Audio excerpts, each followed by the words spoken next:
You return, and in your wake, Dalentarth blossoms.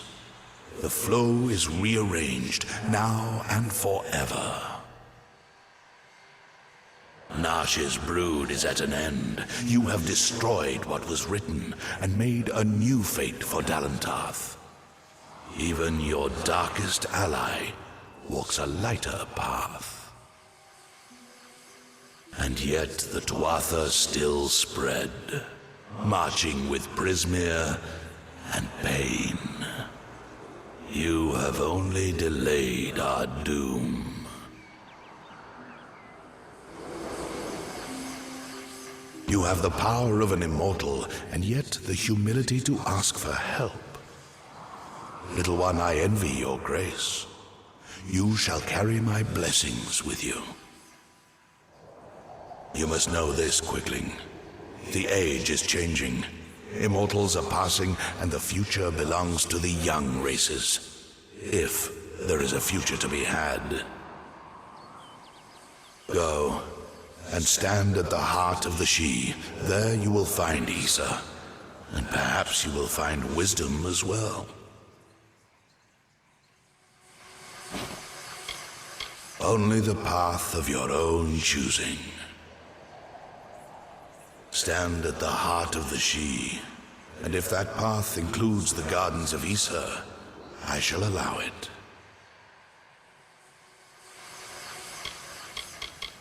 Nash and her brood would have spread across Dalentarth and brought the taint of Prismir with them. So it forever was to be, until you set about to stop it. May your path be long and evergreen.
What do you want? I take this responsibility very seriously.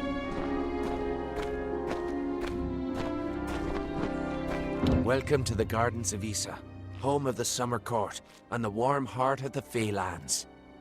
It is a rare occasion for us to welcome a child of dust into Issa, but it is equally rare that Niralim chooses a champion. Pleased to meet you.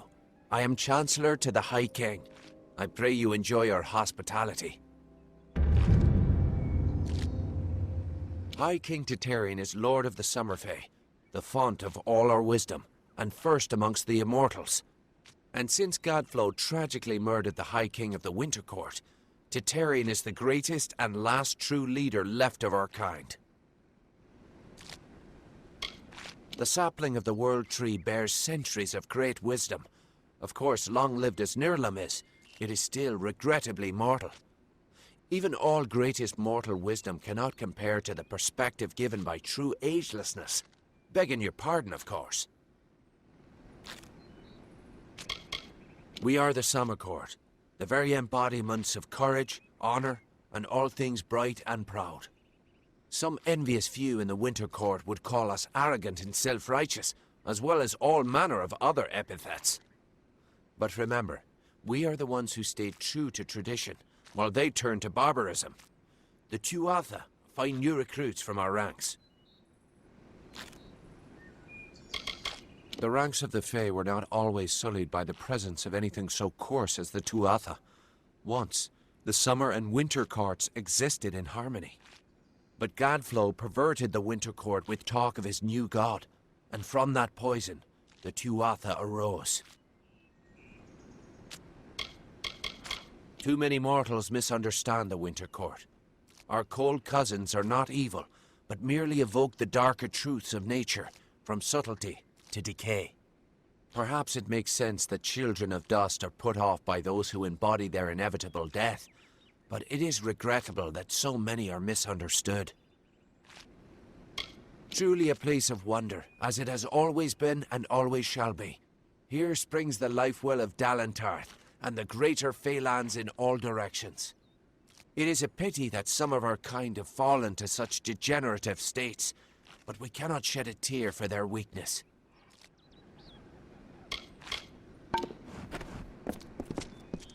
Siolana for Sageguard.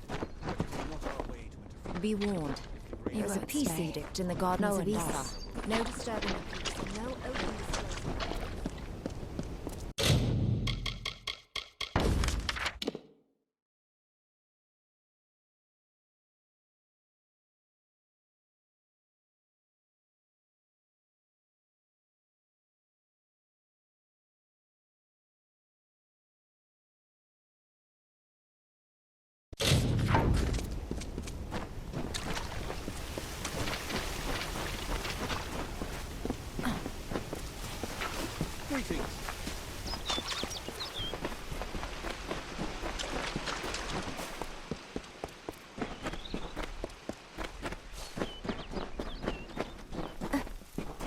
Yes?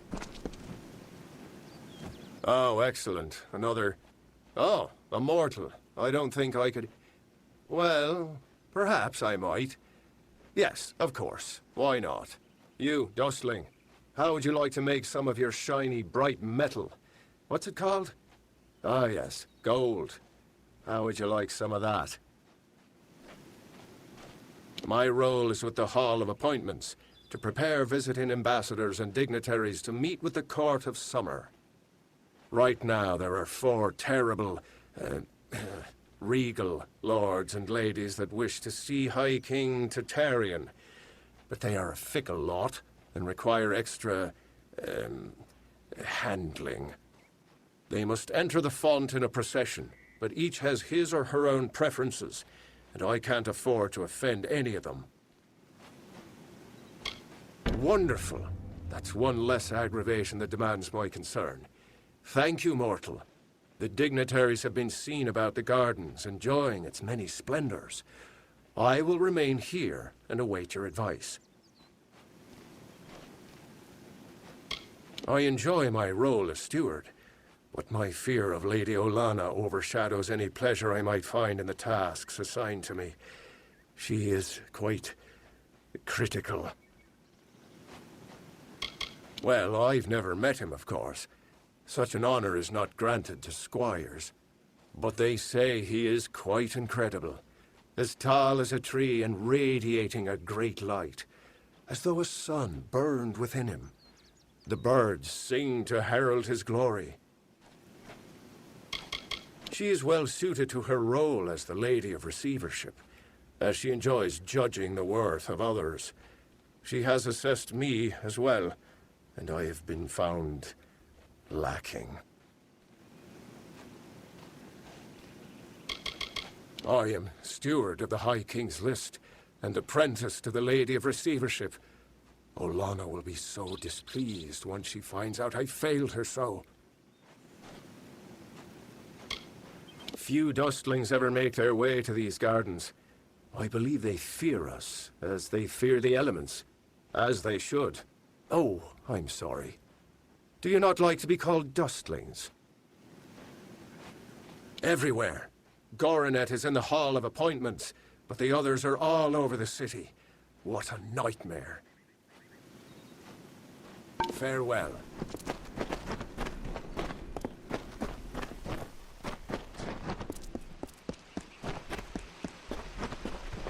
Good day.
Please place the codex before him, and he will continue. It's been a long time since I heard about Haxi. Impressive work.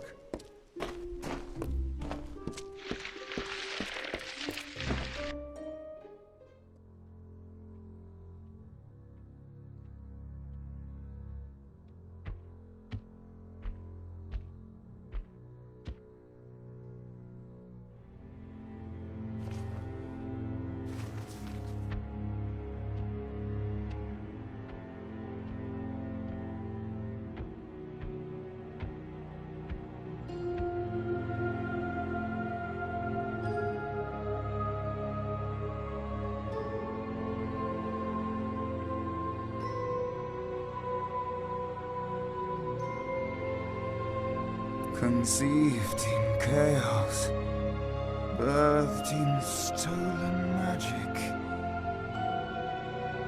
torn from fate, child of two fathers. Treacheries in treacheries, winter is broken.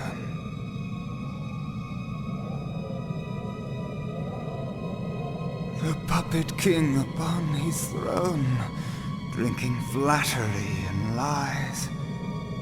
The power that grows in him is not his own. In the east it did begin, as it will end. From behind the veil she screams. Madness and rage. Madness and rage.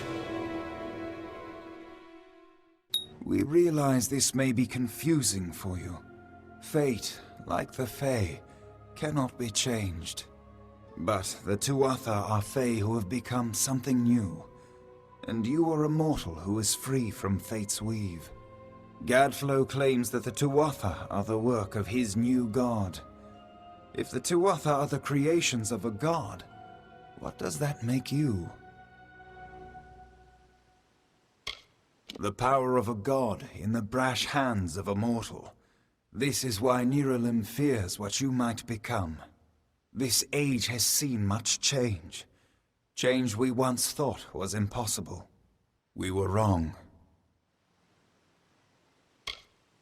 You are intertwined with the power in the East.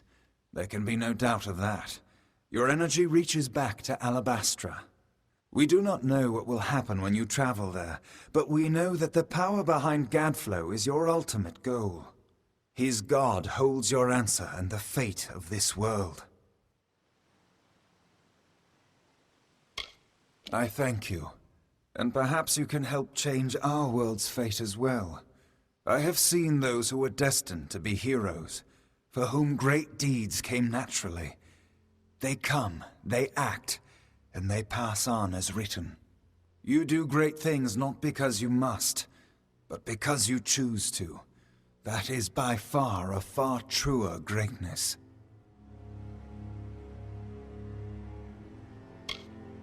Admirable, but strength of will cannot see you through this alone. You may be unbound by fate, but you are not free from death. Speak with your allies. Only with their aid can you hope to overcome the forces that stand against you.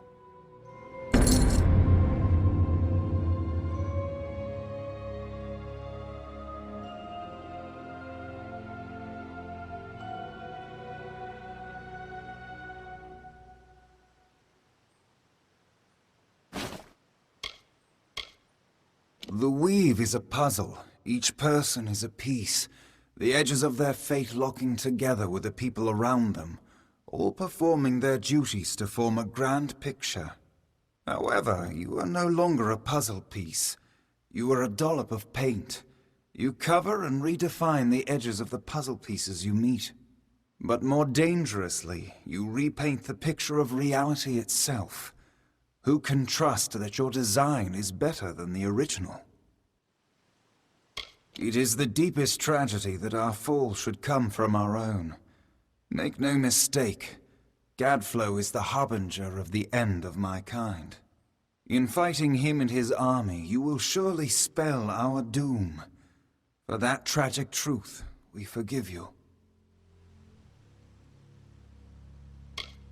We are the dreams of warmth and safety, given physical form. But these dreams are endangered by Gadflow and the long winter.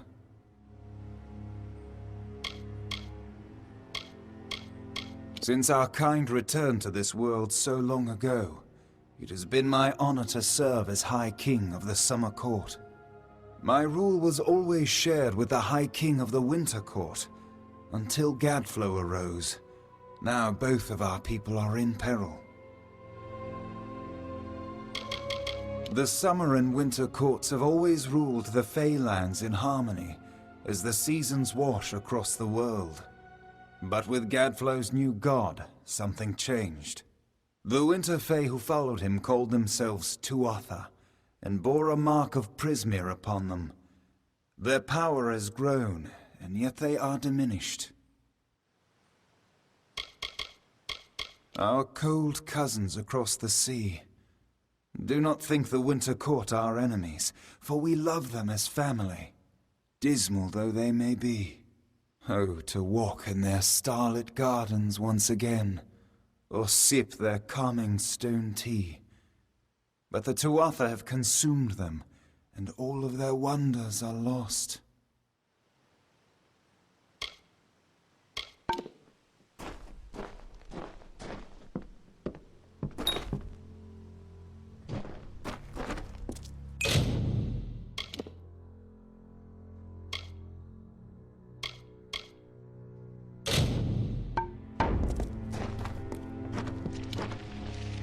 I couldn't make out half of it. Good thing you won't be facing it alone. In fact, I think I've got old Fomorous Hughes, of course. If anybody can help, it's bound to be the gnome who brought you back to life. I've been asking around and I was able to make contact with his superior. He thinks he might be able to help find Hughes. All gnome scholars have a Templar who sponsors their research, and apparently Hughes' sponsor, Templar Octien, is desperate to find him. Go southwest to the Hollowlands and Detir. Octien will be waiting there to discuss how you might reach Hughes.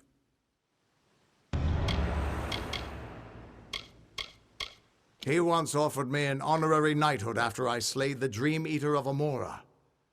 He was quite gracious when I turned him down. Gadflow is just some trumped-up fae who started hearing voices, I gather.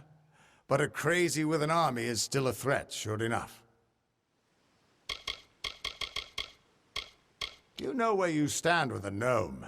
They're always so focused on their work or research or what have you, that they've got no time for lies. Shame, they try to stay out of fights. Much as we could use their help in the war, staying neutral is about the only way they can stay safe. You know the Summer Court in Issa? Well, the Winter Court are their darker siblings. They're not evil, but they're definitely not nice. Beautiful city, isn't it? You can see why they don't like letting most mortals in. Even the best of us make it look like a mess by comparison.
Finally, we found the last person we need after all.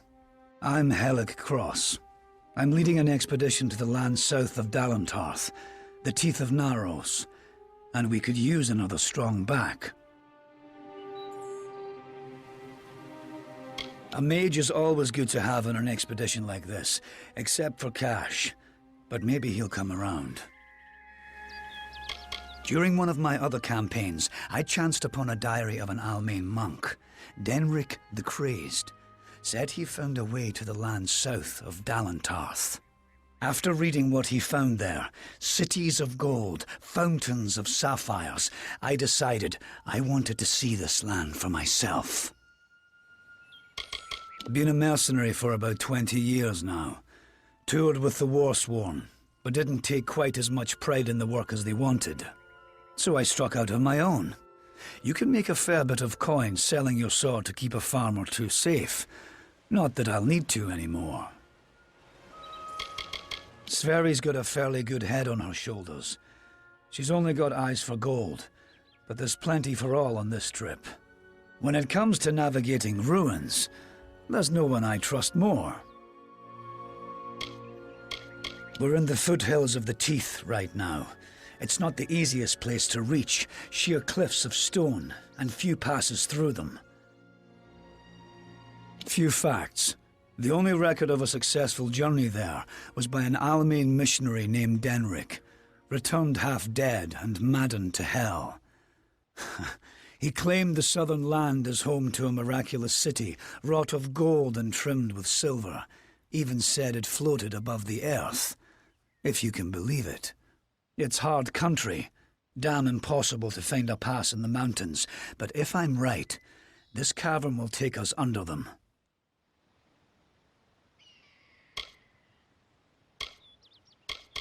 Then we only need to begin. I've seen to all the logistics, and all the preparations for the journey.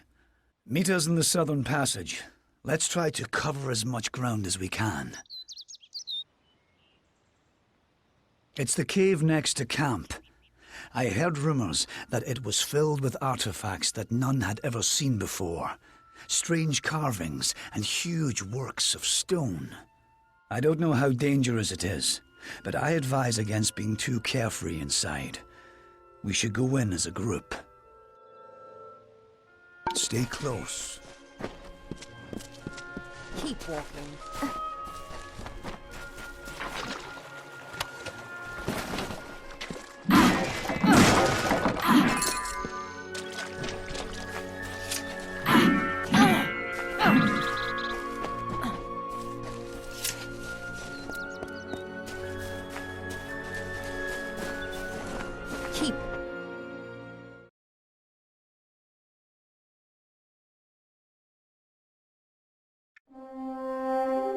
The time of deliverance is almost nigh. The teeth of Narus have gone untamed since the rocks were young, since the wind was but a child. And now, my chosen people stand on the precipice of taming this land, or succumbing to it. I thought once that none could change the stars of this world. But at last, one has come who can. Come, thou fateless one, I beckon thee.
What is it?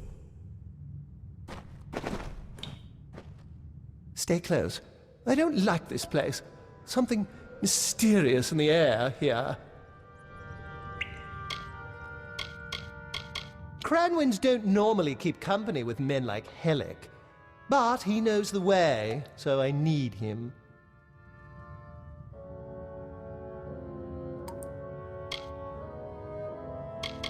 What the hell is that thing?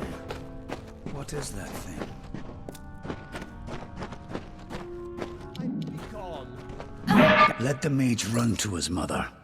We don't need him. We don't even know if it was a corpse. Could have been a statue that an Eton decorated with some entrails, or something. I can't believe that craven mage.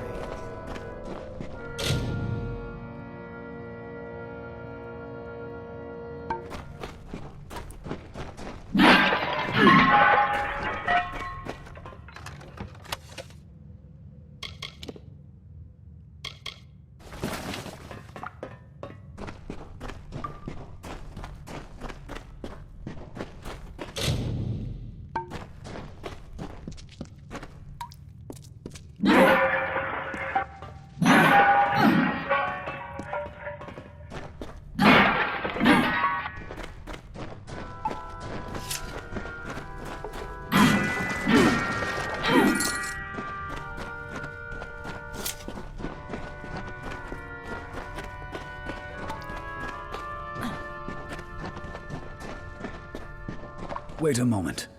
I don't like the look of this hallway up ahead. This is Sverri's area of expertise. Let her take the lead here.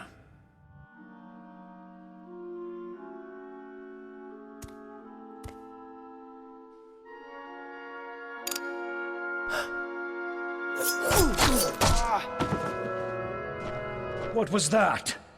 First the mage turns coward, then Sverri dies doing the one thing she's supposed to be suited for.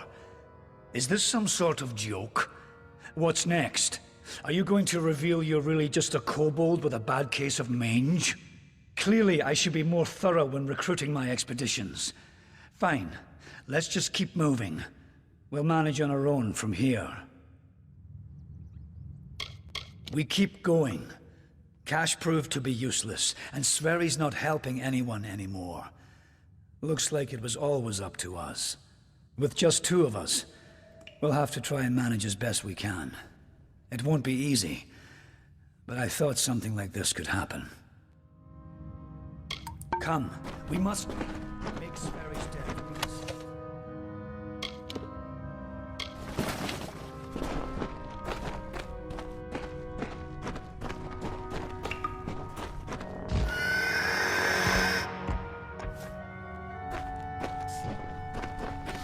Take this!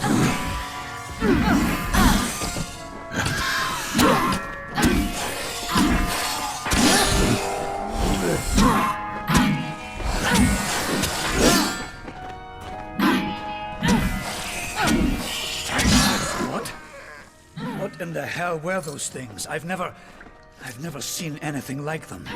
I heard of the dangers of the southern land, but are the gods themselves conspiring against us?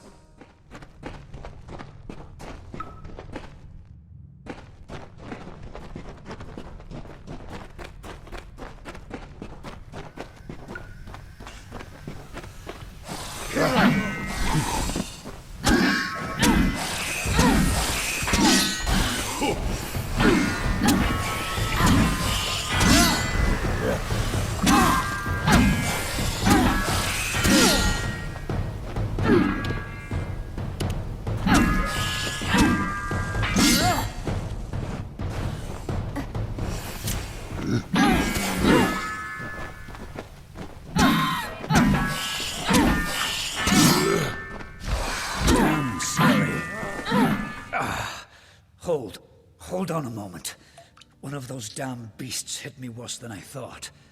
I think I need to rest for a while. Here, I'm going to wait here. Scout the passage ahead, and see if you can find a place to make camp. Will you stop fussing over me? It's not doing either of us any good for you to stay here. We need to find some place to make camp.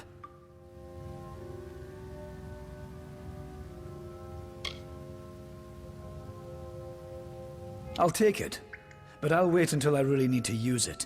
Be ashamed to waste the thing, wouldn't it? Now get going. I need to rest. Discover what you can, and come back to me.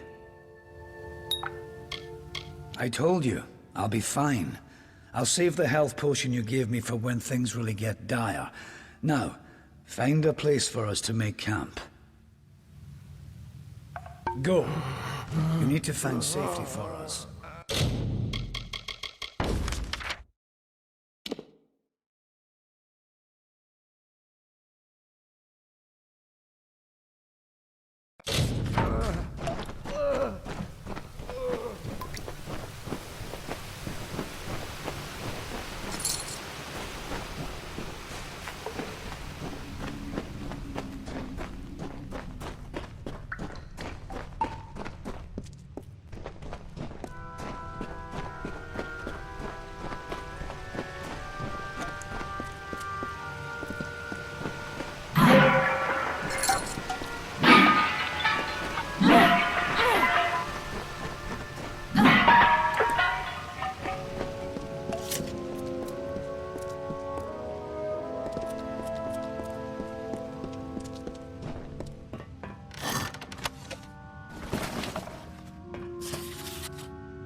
And so, after centuries, it has come to pass.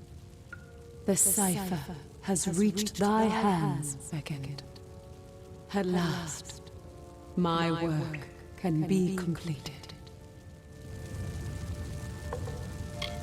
One who watched and waited for decades and centuries and eons, and all for this day when thou wouldst come before me.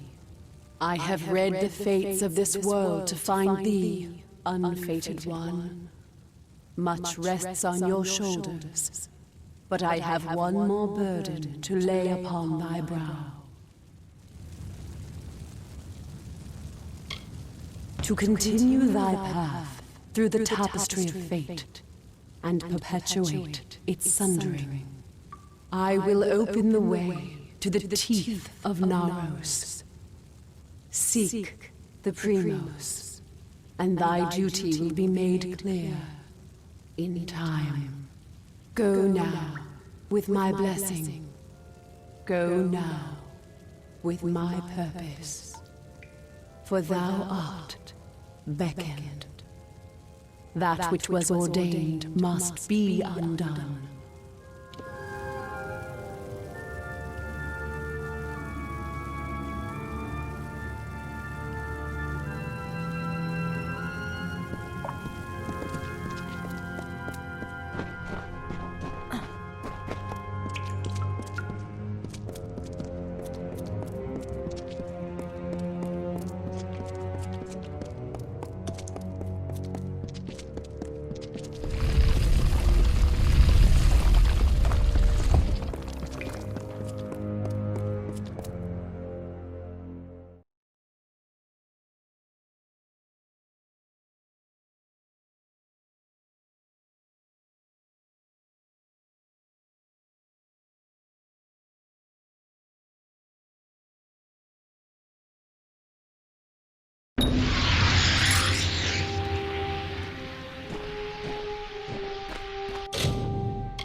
What is... First we have an army of Jotun at our gates, and now this.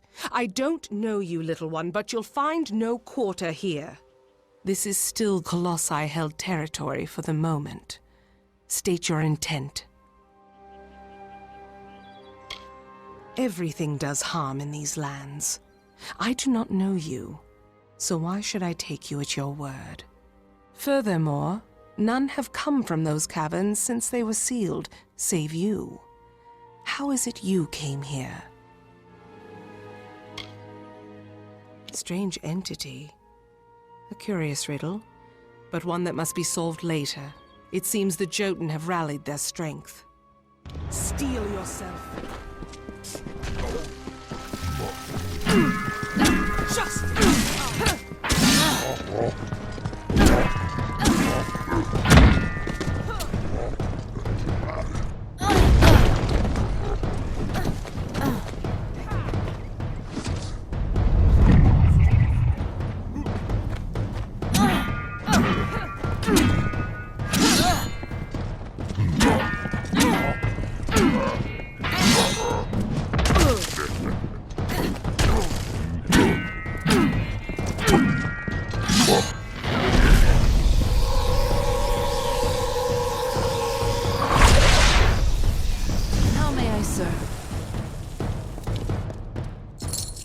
That was well fought, little friend.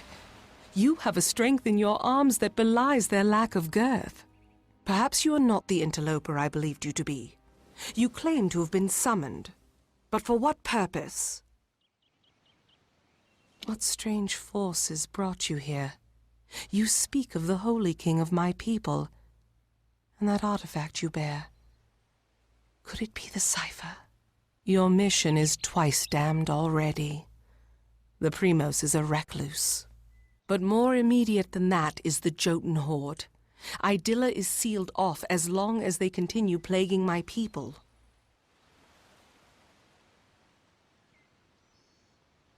Yes, hiding away in his high tower and pining for gods that will never listen to him.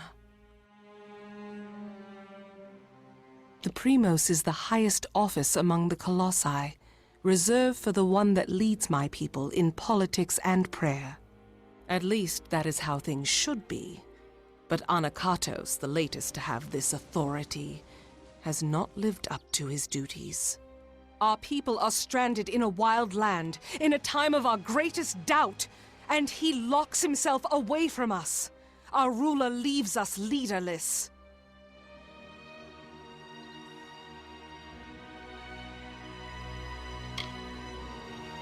The Jotun are led by Karunk, a warlord that reigns over his horde from his ramshackle tower.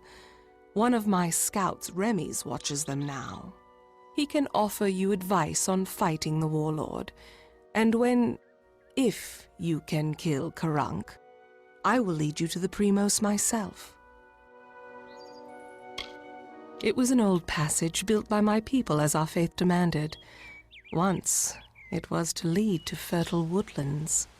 But we were commanded to stay our diggers, our masons, so we remain in the teeth.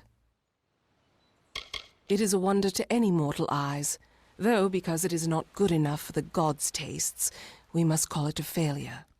And still we bear this bitter truth every morning, and by every sundown it seems liable to crush us under its weight.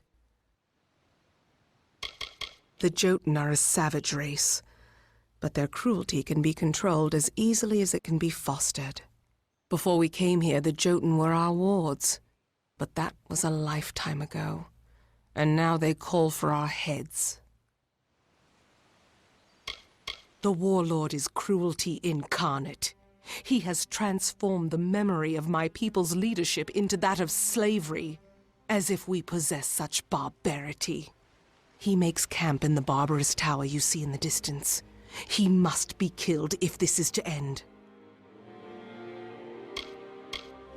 I command the soldiers that protect my people, the Colossi, from the dangers of this land.